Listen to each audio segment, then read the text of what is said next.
প্রথম দেখাতেই এটিকে একটি মশা বলে মনে হবে, কিন্তু এটি একটি ড্রোন। হ্যাঁ বন্ধুরা, আপনারা ঠিকই শুনছেন। এবার সাইলেন্ট গুপ্তচর হিসেবে কাজ করবে একটি মশা।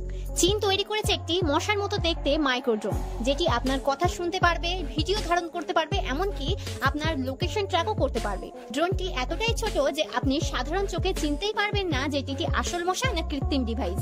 এর নাম দেওয়া হয়েছে স্পাই মাইক্রো ইউএভি, যা আরেক কথায় গুপ্তচর মিনি ড্রোন।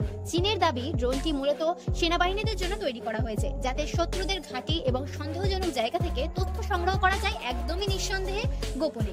এই ড্রোনটি এতটাই হালকা যে বাতাসের সাথে ওড়ে আর চার্জ থাকা অবস্থায় উঠতে পারে 15 থেকে 20 মিনিট। এটি দেখতে একদমই একটি আসল মশার মতো। এতে রয়েছে দুটি ডানা ও চুলের মতো সরু পা।